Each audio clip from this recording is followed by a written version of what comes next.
Good evening. My name is Catherine Hughes, and I'm a freshman in the School of Foreign Service, majoring in international politics. I've been involved with GU politics through the pre-orientation program Campaign Boot Camp, where students get a behind-the-scenes look on what's needed to run a successful campaign. Growing up in rural Georgia, I've seen firsthand how increasing mistrust in elections has negatively impacted the current political climate. Secretary Raffensperger's dedication to election security and trust in the democratic process serve as excellent examples for aspiring public servants like myself. Today, it is my pleasure to introduce Georgia's Secretary of State, Brad Raffensperger. Brad Raffensperger is Georgia's 29th Secretary of State, first elected in 2018 and overwhelmingly re-elected in 2022. Raffensperger was elected to the City Council in Johns Creek, Georgia. 3 years later, he was elected to the Georgia House of Representatives, where he then served for 2 terms, and in 2018, Georgia voters elected him Secretary of State. The Secretary's top priority is secure and accessible elections. As Secretary of State, Raffensperger delivered the largest implementation of voting machines in the history of this country, on time and on budget. Under Raffensperger's leadership, Georgia modernized its election system by adding its first auditable paper ballot system and giving the power to secure Georgia's elections directly to the voter. He is the first Secretary of State to pass legislation requiring photo ID for all forms of voting, and first to hold counties accountable to voters by expanding polling places. Following his remarks, the Secretary will take your questions in a discussion moderated by Mo Alethi, Executive Director of GU Politics. You can join the conversation on social media by tagging @GU Politics and the official event hashtag Raffensperger@GU. Now, please join me in welcoming to the stage Mo Alethi and Georgia Secretary of State, Brad Raffensperger.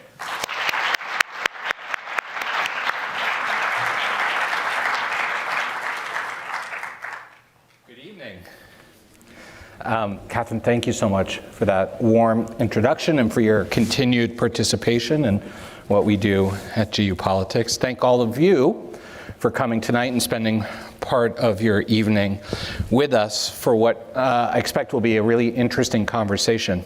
And Mr. Secretary, thank you for coming up and visiting us here on campus. I'm looking forward to it.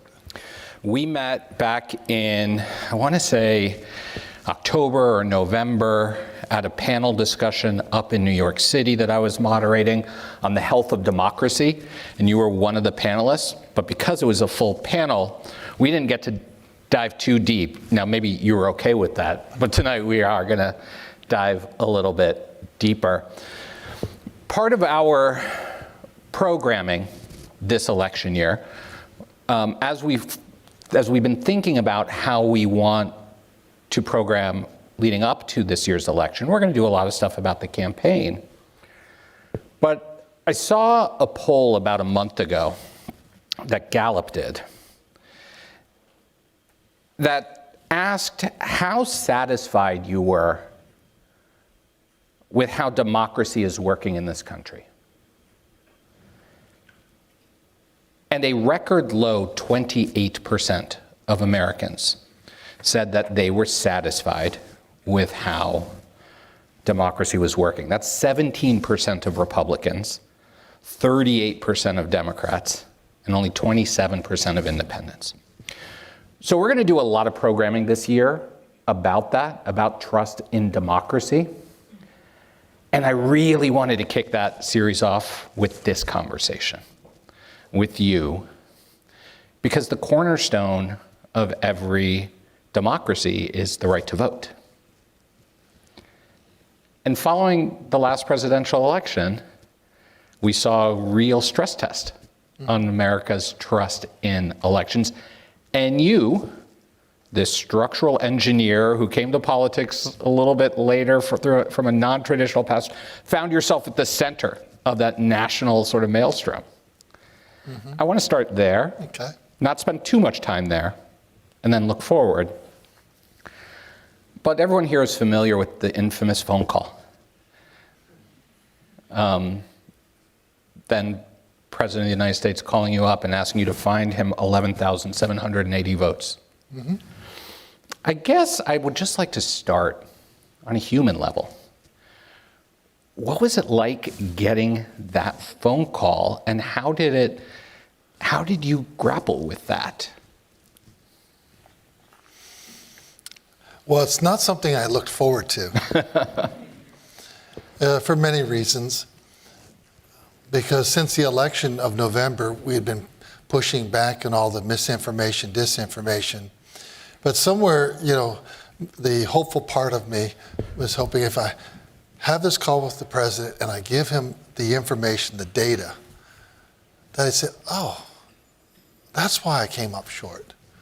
So that's what we did, is we had a respectful conversation, and that's circling back. I do want to, emphasize, I do want to let you know, I wanted to make sure I was respectful to his positional authority. Because what I see sometimes, a lot of people right now in America, is that people just start shouting out at people at a city council meeting or, a state senate meeting or wherever that is, and they just don't respect people's positional authority. I think that's really important. You respect your teachers, respect your elders, but also respect you may not respect who they are as a person, but the position that they hold deserves that respect. And I just want to make sure I was respectful to that, because then I really have thought that would really be honoring my parents, because that's how they brought us up. I know that's how they brought you up.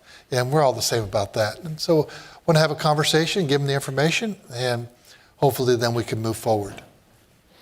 I mean, you voted for him twice. Correct. Right? I mean, you're a true conservative, a true Republican. Yes.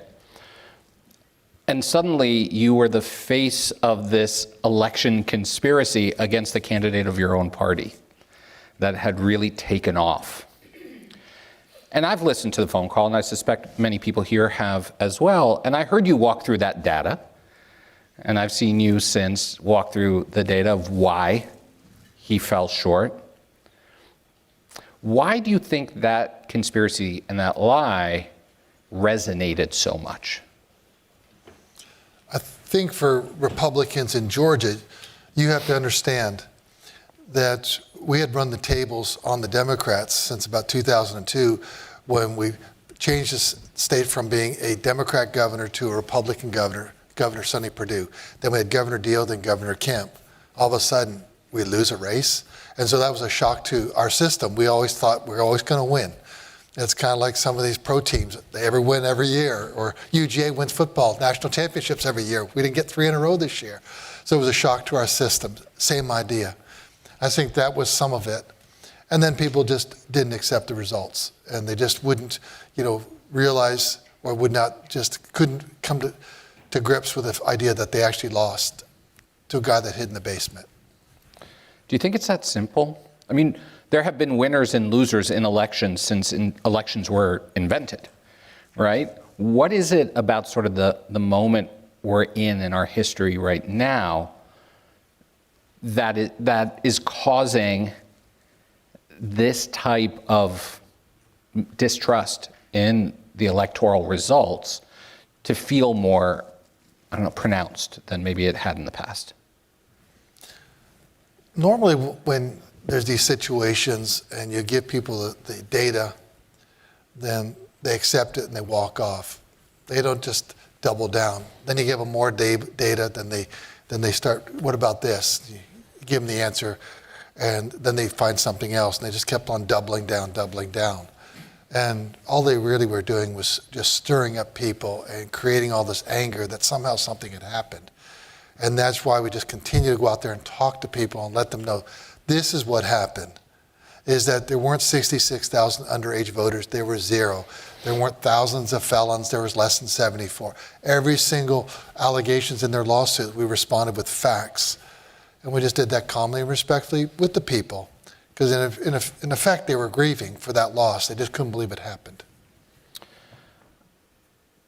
I want to take it away from 2020, and we can come back to it later, and I suspect when we go to the audience questions, there may be some more. But the way I see it, and correct me if you disagree, there are 3 main roles for those people in positions like yours overseeing elections. 3 main responsibilities: election administration,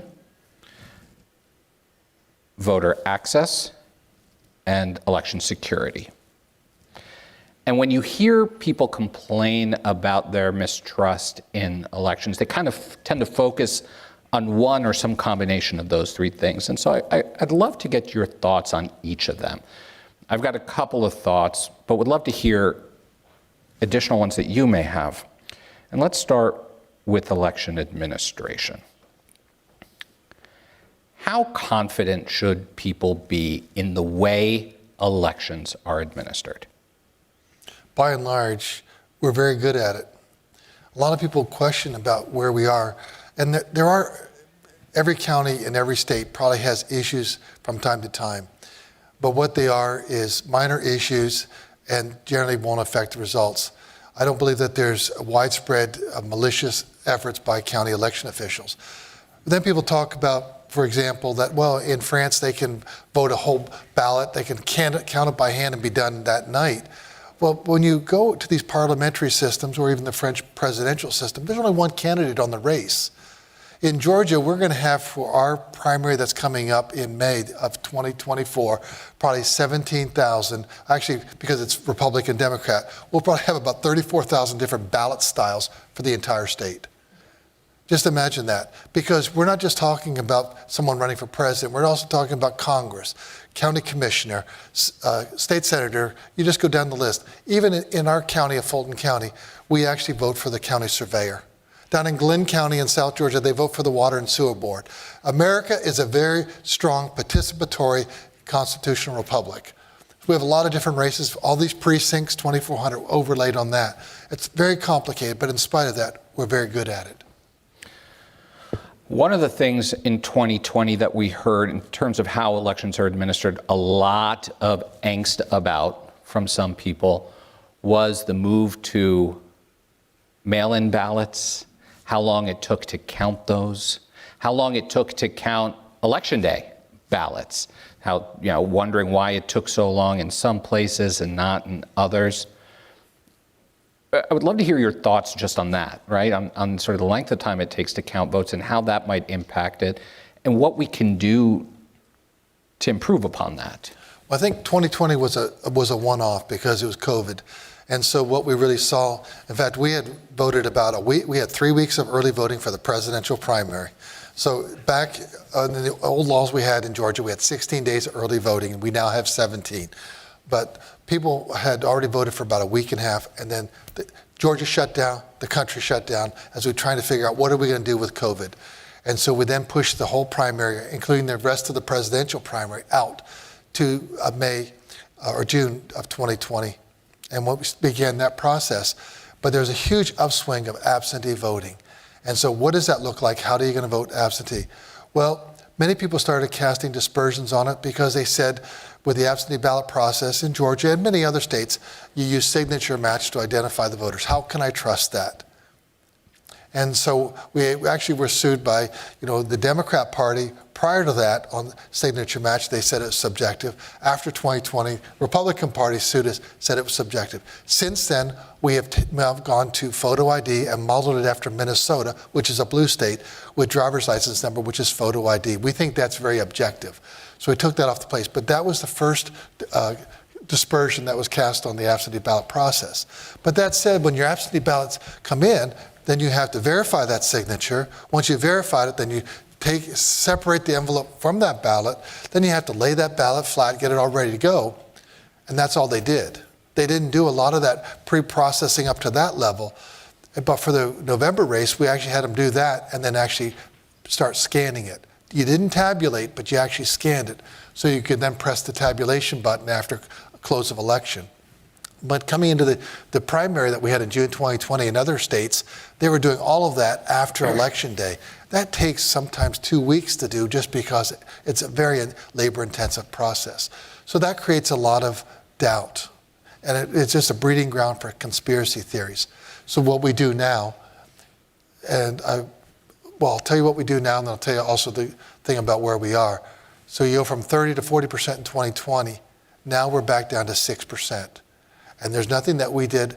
It's just that COVID has changed. People can vote any way they want in Georgia.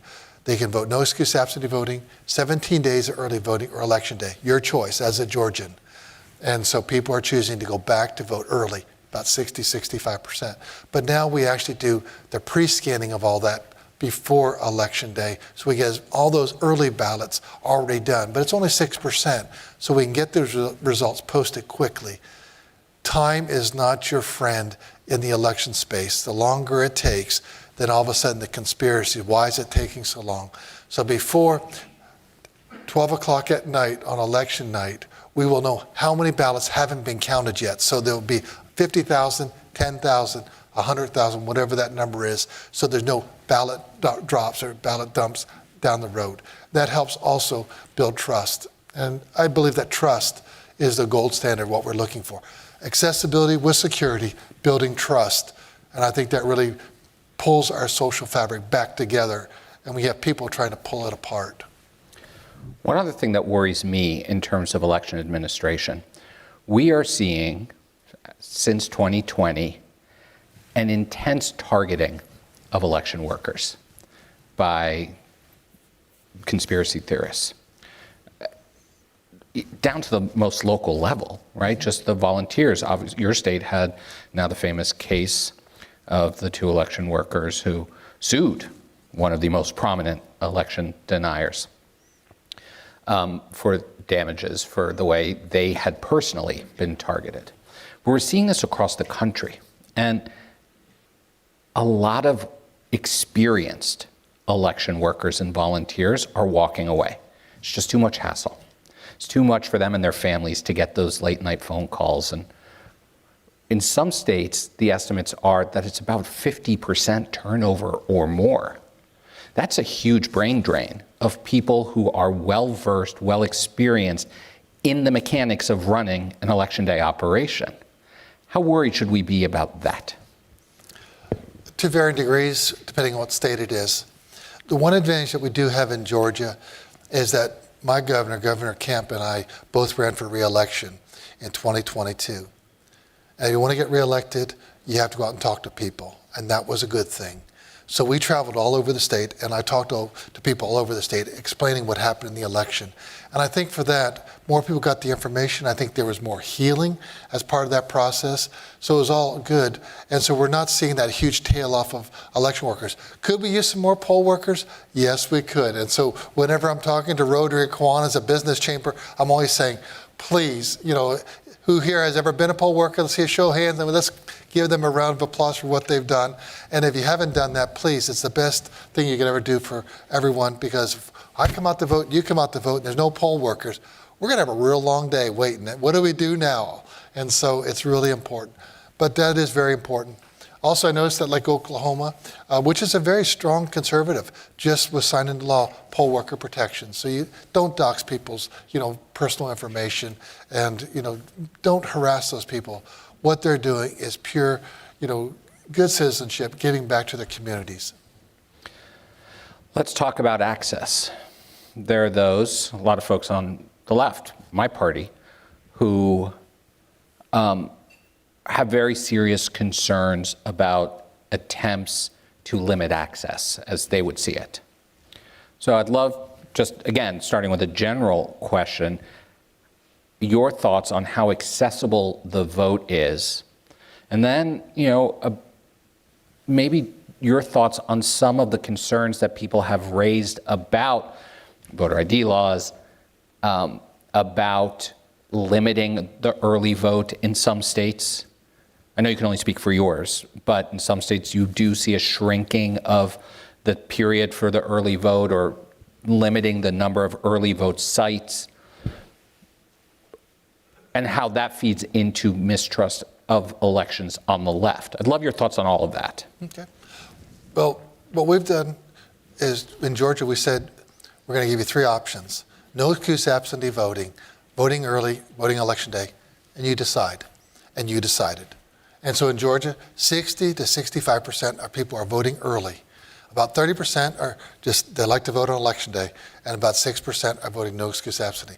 That's what our voters have told us. Other states might be something different, but I think it's good to have that. I've heard that there's studies that say that the perfect number for early voting is actually about 10 days. Well, we have 17 days, and I would say we have 159 counties, the second most number of counties after Texas. We have a lot of counties. Our smaller counties with 10,000, 15,000, they think that 2 weeks is plenty. But we have to have the same for all of our counties. And we landed on 3 weeks and 2 Saturdays. The 2 Saturdays would have been godsend. Do you know who votes on Saturdays?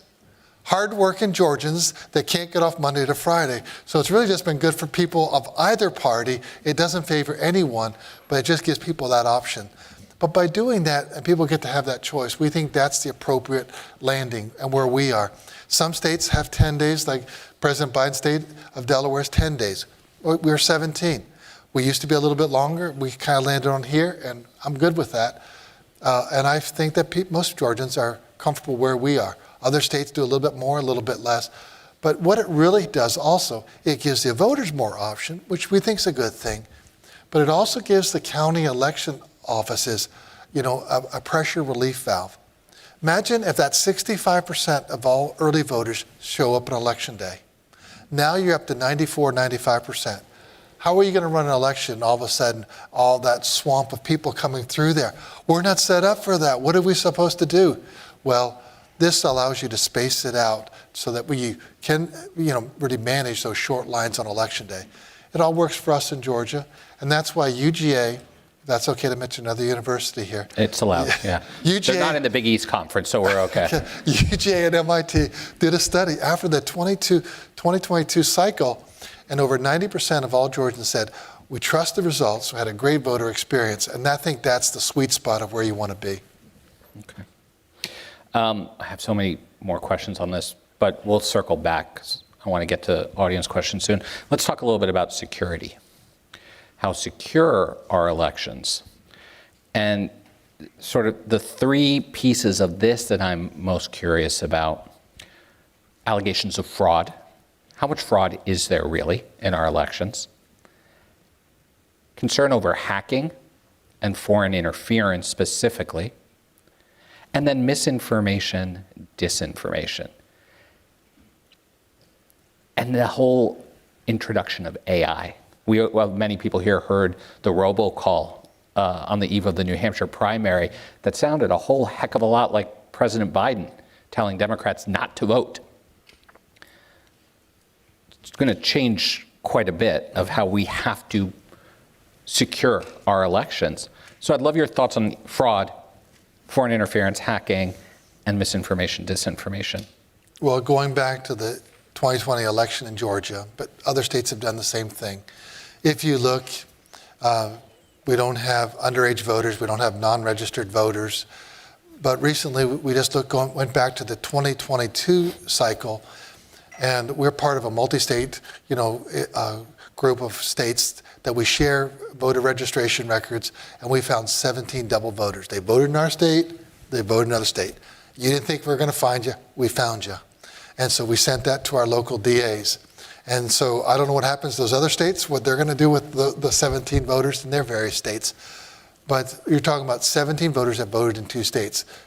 I believe that fraud is, in our state and really nationwide, is not as large as people think it is. We also have photo ID. We identify, and we also are Real ID compliant. So if you look at your Georgia driver's license number, we're Real ID compliant. And if you want to register to vote, Department of Driver Services does a robust citizenship check. We know if you're an American citizen or not. And so if you're a lawful resident, you can get a driver's license in Georgia, but you will not be registered to vote because you'll be flagged that you're a non-citizen. And so we know who the American citizens are, but we've also done a robust citizenship check, and we found 1,600 people that DDS flagged as non-citizens, and we just wanted to verify were they truly non-citizens or had they become American citizens, what's their status. But that's the numbers. It's not thousands, millions, things like that, and they weren't registered to vote. So we really are having the appropriate guardrails in place. And so we really feel comfortable about that. And that's the most important thing. We think by having photo ID, it gives all of you confidence. And so we can take that off. Making sure that we're using photo ID for absentee voting. Now you're not just worried about signature match. We're trying to elevate confidence. By doing that, it builds trust. Talk about misinformation, disinformation, and AI, and how your office is thinking about that. We have the National Associations of Secretary of State meeting starts, really this evening. It started, and then tomorrow, over this weekend. And one of the top subjects we'll be talking about will be cybersecurity and now this new thing called artificial intelligence. And in fact, Mo and I were up in New York, and there's a fellow from an organization talking about AI and deep fakes, and it's very almost, I guess to use the word, I'll use challenging, but you just scary if you want to. Yeah, I'm scared. I'll say it. It'll make you, because what happens when it's so good, you don't know that you're being faked out. And then it gets out there in social media, and before you can say, no, we checked, it's all made up. There's this hullabaloo, and people are marching in the streets. What about this? What about that? So that's the concern. It really just creates more of that social stress and, just lack of trust in our processes. In a couple of minutes, I want to start bringing the audience into the conversation. We've got standing mics in each aisle. Feel free to begin lining up. While the audience does begin to line up, I want to come full circle and look backwards a little bit. So in 2022, that was sort of a bad year for election deniers. You guys, you and Governor Kemp survived your re-elections. Actually, didn't survive. You won fairly comfortably. A lot of candidates for Secretary of State or Chief Election Administrator, whatever the role may be, across the country who were espousing the big lie lost. But they're still around. Donald Trump is the likely to be the Republican nominee.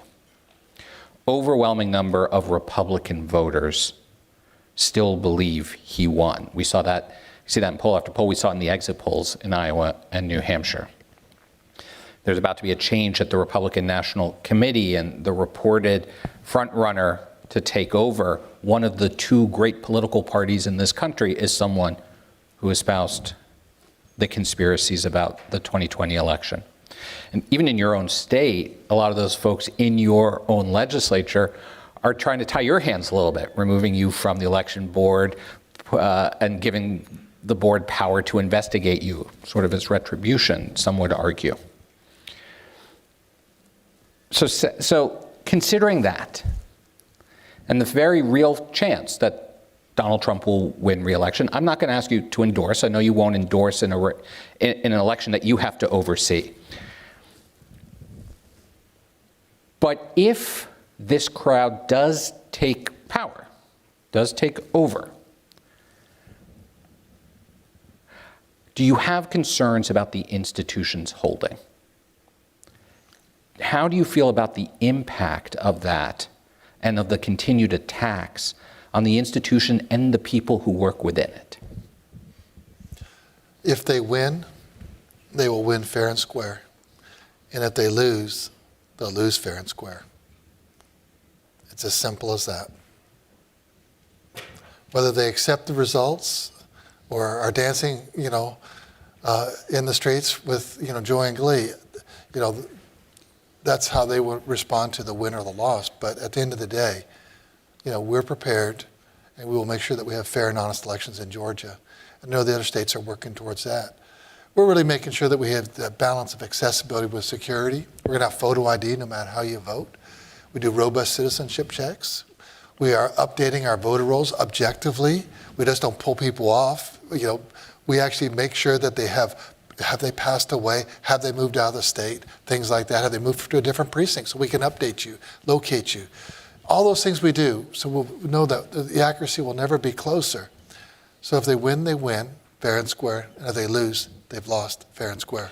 That mistrust resulted in violence last time. Do you have concerns about that this next time? I will continue to be the person that I've been, and I'm going to continue to talk respectfully with the facts, and I'm going to do what I need to do, which is follow the law and follow the Constitution. And I really would encourage all of you to consider that. Sometimes we really maybe sometimes doubt where we are as a country, but this is a great country. And if you hold elected office, You need to understand that you have sworn an oath to the Constitution of your state and to the United States of America. But as it relates to elections, people have fought and died for our freedom. Honor their sacrifice by just doing your job. That's all I can really say, and that's what I pledge to do. And at the end of the day, the beautiful thing is when you do your job, you'll be able to look in the mirror at yourself for the rest of your life because you know you've done the right thing. If you cut corners and you somehow listen to the crowd and don't do the right thing, you're going to know in your heart you didn't do the right thing. And how are you going to look at yourself in the mirror? How are you going to look at your spouse? How are you going to look at your kids? And what about when your grandkids come along someday? What are you going to be able to tell them?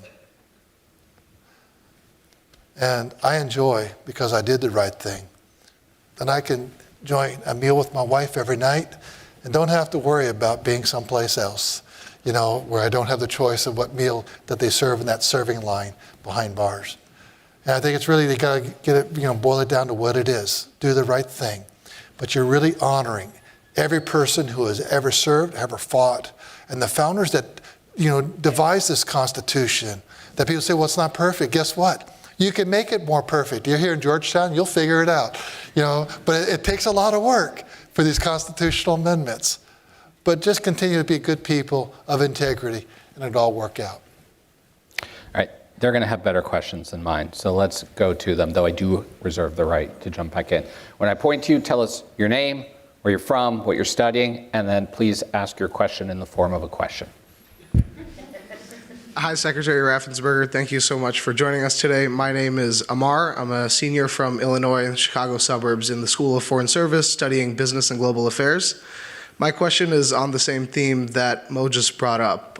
Consistently, polls since 2020 all the way up to 2024 have shown that 60 to 70% of Republicans still believe that the 2020 election was illegitimate and that President Joe Biden did not win the election, which to me is a little bit unfathomable. I can't even wrap my head around it. So my question to you is that something we should be concerned about? And assuming it is, what do we need to do to change that?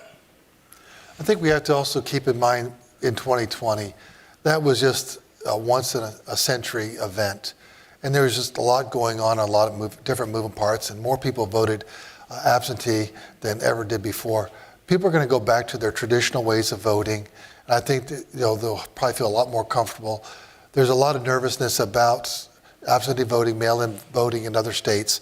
But I think you're going to really see that people go back to their historical patterns like we have in Georgia. We have shored up, any questions that we may have had, things that we wanted. I always thought that it made more sense to use driver's license number with photo ID, and we take that off the table so we don't get sued by the Democrats and the Republicans. There, take that off the table. And so we've elevated, confidence in that process. So I think that's really a lot of it. Is I think we're back to a more normal process.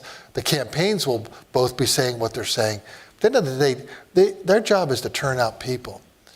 And I'm going to make sure that I have even more data quicker, because really what happened in Georgia, the simple answer is that 33,000 people that voted in the Republican primary in June 2020 did not come out to vote in the fall race. And that's on the campaigns. You know who votes in both political parties' campaigns. That's public data. And the campaigns had that. And every day they could have said, who's voted early already? Who's requested an absentee ballot? Then have they turned their absentee ballot in? And you keep on following that, and they say, there's 33,000 people that haven't voted yet. You call them on election day. You call them at 7 a.m. You call them at 8 o'clock. You send someone to go pick them up. Say, hey, Bob, do you need a ride to the polling location? They could have gone ahead and worked those people, and they didn't. They left them out there stranded. That's on them. But the people then skipped the top of the ticket. 27,900 people skipped the top of the ticket and get voted down ballot. And we know that because a Republican congressman in Georgia got 27,550 more votes. And then actually, that tail off that you had at the top and the Republican congressman do better, that happened in many other states. And people just need to get the facts out and talk to people and say, this is about the campaigns. The election directors, the election officials, they'll be ready for you. But you need to make sure if you want to win this race, you get your people out. And that goes for both sides. Their job, campaigns, are to turn people out. Our job is to make sure that we have fair, honest, accurate elections. Thank you. Thanks. Let's go over here. Good evening, Secretary. My name is Kai. I'm from Idaho, and I'm here studying international politics. And as a Republican, I have a lot of respect for you. So a while ago, I read this article about how some Republican-led states have been pulling out of, I believe it's called the ERIC voting registration system. And I was just kind of wondering, do you think that some of our party's efforts that are advertised as making our elections more secure are actually making them less secure? Yeah, the Electronic Registration Information Center, ERIC, was really formed by the states. We weren't one of the founding states. Virginia actually was, and a group of them. But it was really to come together with a multi-state consortium to share these confidential voter records in a secure protocol. And they were doing that, and then all of a sudden, this social media operation came out and disparaged what was happening. The people that funded ERIC were actually the members of ERIC, and states pulled out. I said we're not pulling out. So we're still members of ERIC, but the states that did pull out, say Alabama, now I've done a bilateral with Alabama. I'm doing one with Virginia, and we have 3 other states, and we'll do bilaterals with every state that's not a member. But some states already weren't members just because of the cost, things like that.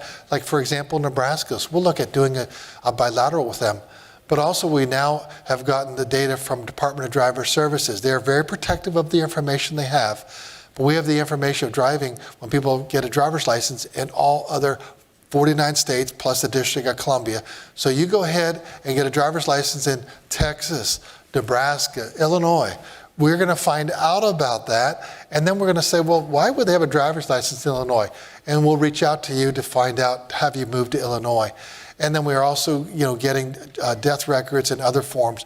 So we actually right now in Georgia, because we're part of this multi-state organization, we get those records, plus we have Department of Driver Services, plus we have bilaterals. We actually have the best records in the entire country. In fact, Heritage, which is a conservative foundation, so if you're on the left side, you don't care about Heritage, but Heritage is on the right side of the aisle.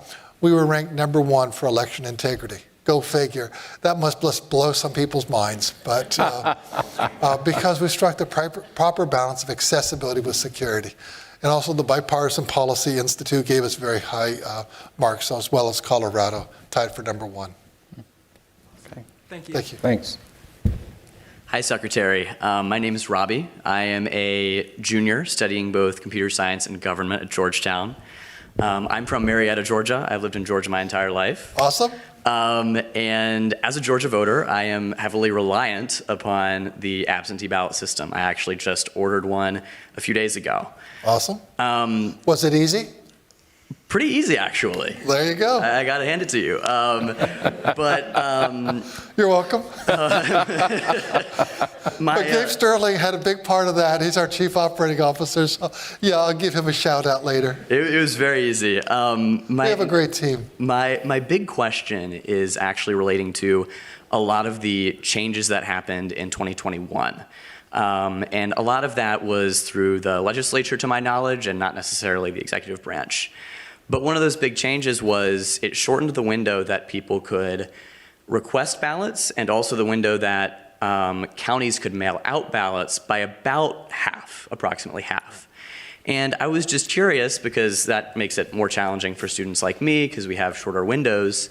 I was curious if you could maybe speak on the rationale behind that, and maybe the pros and cons behind that. Yeah, it was really designed for 2 reasons. One is that what we found is that voters were requesting it out so early in the cycle before that they actually sometimes would misremember, and then they would send in another application. It was really gumming up the works for county election operations. So that was that issue there. But we also found out is that you could request your ballot so late in the cycle that you would never get it. And what we found out, and that's why we ended up on that 10-day window, that you had to get your ballot back and that request in 10 days before. If you got the request in 10 days before, we could actually process the application, get you your ballot, and get it back. Because we found it before 10 days, it was like a 92% acceptance rate. But after the 10 days, it was only 50%, 54%, I believe was the number. And so in effect, you were disenfranchising voters. It was almost, unfair what you did to a voter. He was going to request it 3 days before.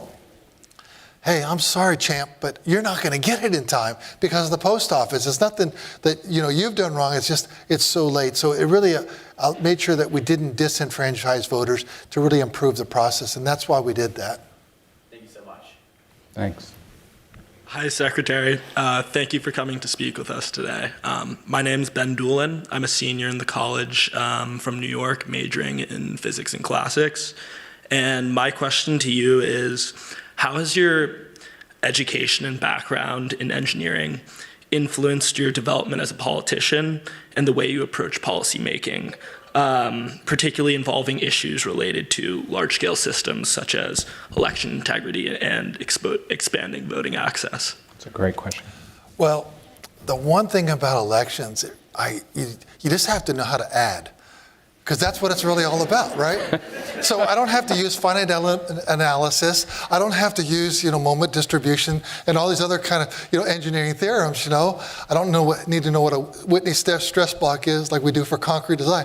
It's just about adding up numbers. And it's not even about subtracting, because it's just about addition. How many did this person get? How many did that person get?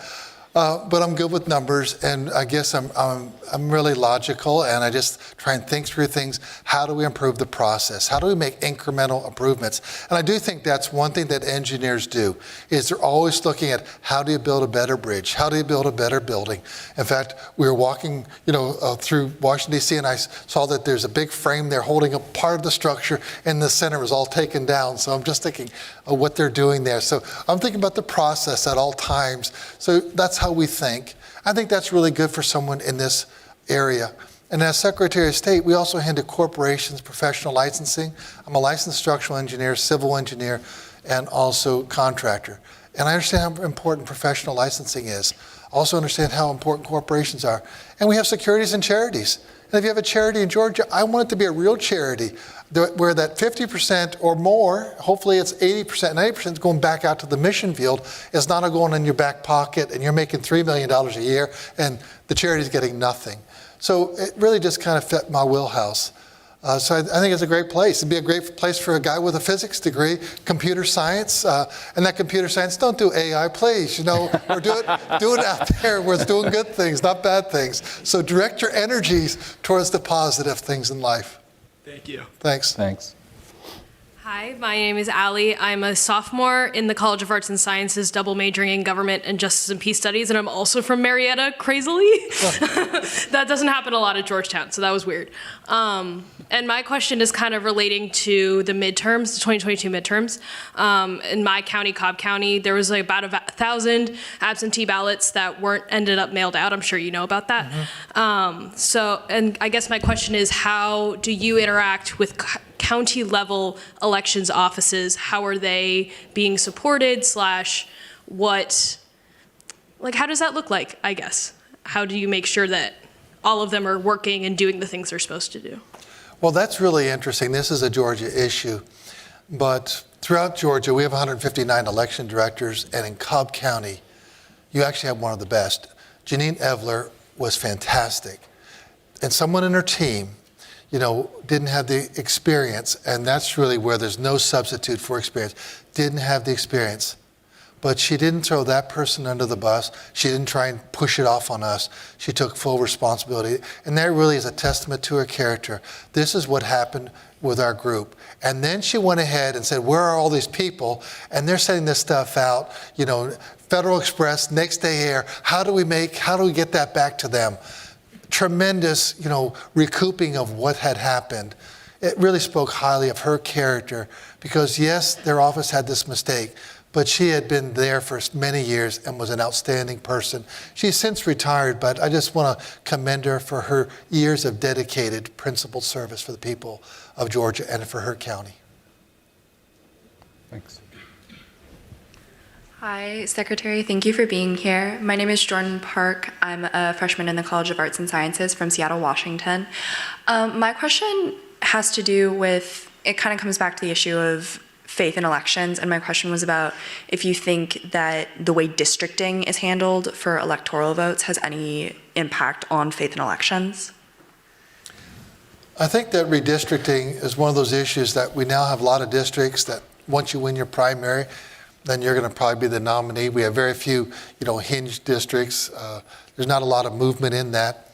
So people say, well, should we have nonpartisan redistricting commission?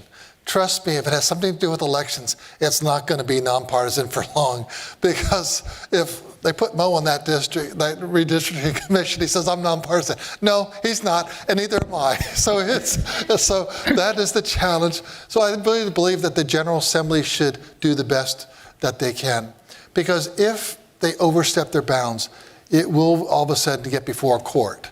And then the court's going to say, no, we can't, we're not buying that. And so they looked at Georgia, and we had to, tweak some of those lines. They looked at Alabama. So I think General Assembly, by and large, know their P's and Q's, and they kind of mind what they should be doing. So I think that's the best way forward, but other states have different things. But that's really a legislative decision, because they'll determine, how that ends up happening. I think at the end of the day, if no matter what district it is, if you have a candidate that doesn't behave himself, they will not be reelected. Thank you. Along those, another reform, electoral reform that people talk about that proponents argue would increase trust in elections is ranked choice voting. Your legislature just voted against expanding it, right? Against expanding ranked choice voting. And if I'm correct, you were personally not in favor of ranked choice voting, or you supported that. I haven't taken a position on it. I've said, really, what I've said is in Georgia we have runoffs. We have runoffs for everything, and I am actually the runoff champion of America. I've been in 4 of them: City Council, State House, and 2 for Secretary of State. One's for the primary, one's for the fall. So I know how they work. But they've created a tremendous burden, because we have a 4-week runoff in November. Because if we have one in November 2024, guess what it butts up to? Thanksgiving. Mm-hmm. Because at the end of the race in November, we are also going to have Yule cover ballots that come in by Friday by noon, or 1 o'clock, and then we have to go ahead and tick and tie everything like that. And then we're going to have to do audits before we can certify. And not just one race now like we did in 2020. It'll be other races like State House, State Senator, County Commissioner. All that takes time. And then you have a runoff. And the county said, we want you to get rid of runoffs. We don't care how you do it. Your job is to legislate. And that's what I've told the General Assembly. Your job is to legislate, come up with a solution. And so far, they've refused to do so. And that's their decision. It's on them. Okay. Let's go over here. Hi. Thank you once again, Mr. Secretary, for coming out. My name's Ethan. I'm majoring in international politics. I'm a junior here. I'm not quite from Georgia, but I'm from North Carolina, so just down the road. My question is, in preparation for this talk, I went back and re-listened to the very famous, the perfect phone call, if you will. And, I know. And obviously, there's a lot of things that were very shocking about that interaction. I was wondering if you could tell us more about the lead up to that interaction and lead up to that, fateful day in January, right, or late December, whenever exactly it was, and what the buildup was like, how he reached out, what the communication was like prior, and everything that led up to that moment. Well, I know that they wanted to talk to us for a little bit.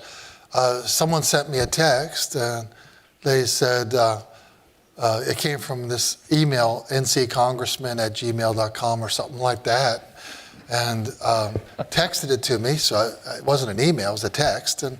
But it said, hi, I'm Mark Meadows. Your voicemail's full. Give me a call. Well, he didn't give me a phone number, and so I didn't call him. And I didn't, primarily because we were running an election, and when I was on city council, what we were was beat in their head. Whenever you're doing an police investigation, you have any questions, city council members do not get involved in that investigation. If you have any questions, you get to the city manager. And in effect, we have 25 plus post-certified investigators, and we had a lot of investigations going on about these allegations.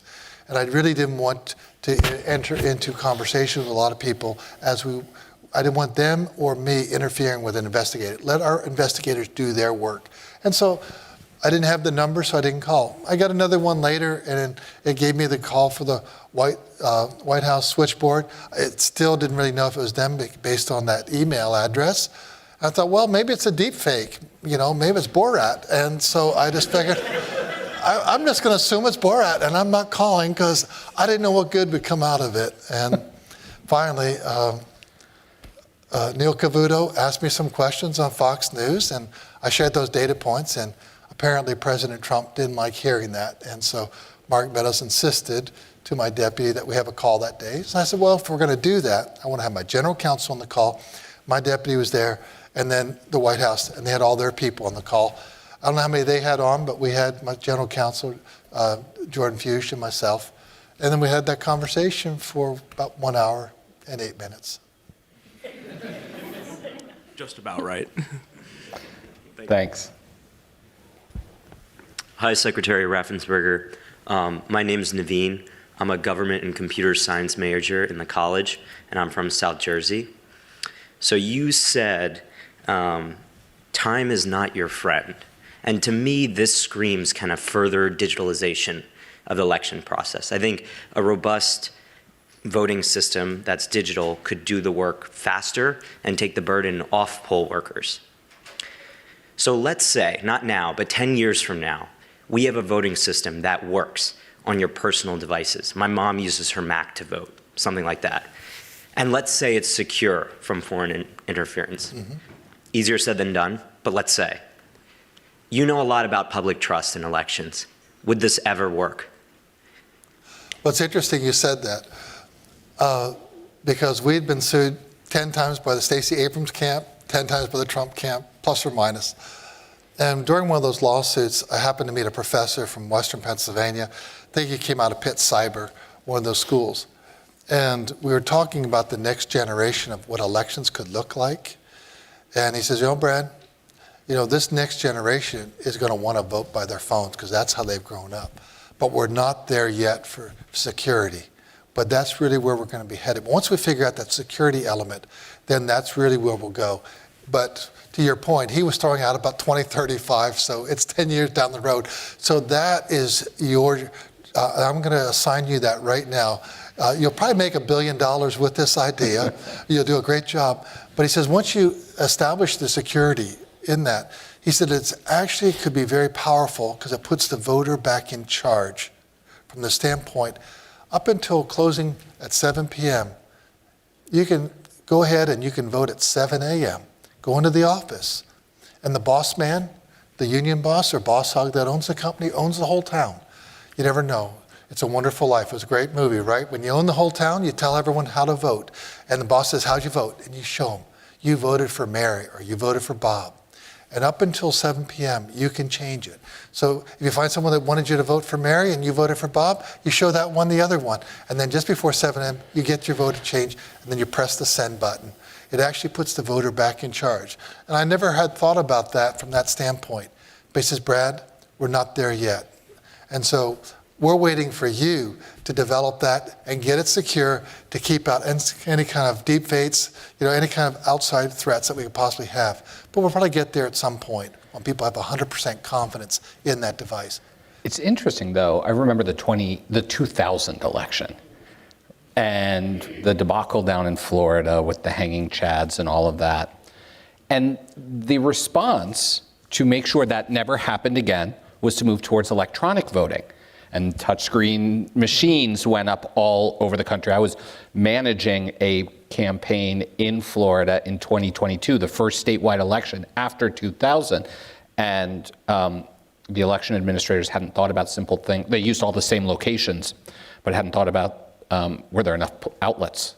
So the polls had to open late. But we moved towards electronic voting because of an erosion of trust in the old system. Now there is a rapid move towards making sure there's a paper trail, right? Because people have lost. And so I think it's a fascinating question and a fascinating idea, but will we always kind of teeter back and forth when it comes to which system we trust? Is there a way to sort of alleviate those concerns that people just tend to have about the process? Perhaps because if I reach the day where you can trust 100% of all the politicians, I don't know if you can trust 100% of all those campaign managers. And so that'll be the next thing. Well, I trust all these people, but I don't know about, and because there's too much to lose if you don't win a race. But we're not there yet. So today we're just going to make sure we have a verifiable paper ballot. Yeah. We can do a 100% audit of any race we have in the state of Georgia, and in over 90% of all the states in America, there's a paper ballot this upcoming election.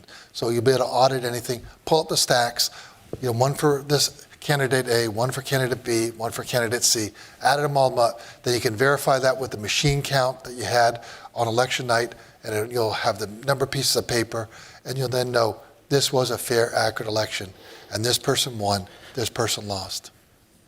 Thanks for the question. We are almost out of time, and we got 2 people left in line, so let's see if we can't squeeze you I'll be in. quick. You guys be quick, too. Okay. Good evening. Thank you for being here once again. My name is Ashwath Tiranalai. I'm a freshman in the School of Health, studying healthcare management and policy. I'm also from Georgia. I'm from Duluth, Georgia. I know we spoke earlier with a bunch of the other Georgia students. And you spoke then, and you spoke a little bit now about your journey into politics. First, as an engineer, and then city council, state house, and then now as Secretary of State. And I was kind of intrigued, why did you want to run for Secretary of State? Of all positions, why not like governor per se? What was special about Secretary of State? Well, we had electronic voting, and we needed, I thought, and I wanted to move us towards that. In fact, all the Republicans did, and I think all the Democrat candidates knew that we need to get a new system in place. I wanted a verifiable paper ballot. I wanted to be able to join a multi-state organization so we'd have accurate voter rolls. And I also wanted to make sure that only American citizens would vote in our elections. The number one concern we have right now, in spite of with this open borders that are going on right now nationwide, both political, people on both sides of the aisle want to make sure only American citizens are voting in our elections. So I think that's really important. And so we've ensured that. And then I wanted to also improve professional licensing, improve corporations. Now you can renew your corporation for up to 3 years in Georgia. 1, 2, or 3 years, your choice. So we give people choice in Georgia, not just in elections, but also, for their corporations or licensing. So it's really a great place for a business owner where you could actually accomplish something and work hard to make things better for your fellow Georgians. Thank you. Thanks. All right, let's squeeze in last one, if you're good. Hi, my name's Joe. I went to Emory undergrad, so I lived in Georgia and voted in Georgia for a few years before moving here for medical school. I wanted to ask, so knowing there are a number of Republicans who refute Donald Trump's lies regarding the election of 2020, and a number in your state who wholeheartedly support those lies, do you believe this split and disunity within the Republican Party in Georgia causes weakness in the party? Well, I think Abraham Lincoln said it best. A house divided against itself cannot stand. So it's not helpful. It's not healthy for the Republican Party to be where we are. But we're standing on integrity, and what are we supposed to do? So we can't move because we know that we're following the law, following the Constitution, and I'll continue to do so. Thank you. You've got a book, Integrity Counts.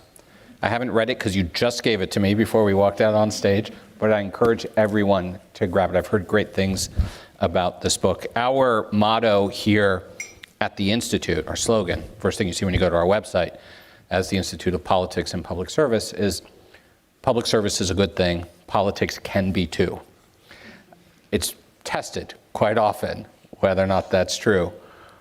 But one of the things we learned here at Georgetown from day one is that we are all men and women for others. And if we bring that spirit in, I believe politics can be too.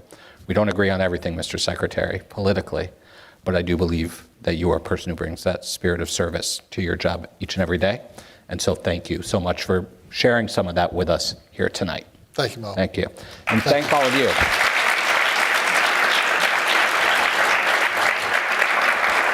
Thank all of you for joining us. Please keep an eye out at GU Politics for more upcoming events. We have one a week from Thursday in Gaston Hall, where former Congressman Val Demings, a current fellow in our program, will be moderating a conversation with her successor, Congressman Maxwell Frost, about whether or not Gen Z is ready to take the reins of power. Thanks so much, everybody. Thank you, Mr. Secretary.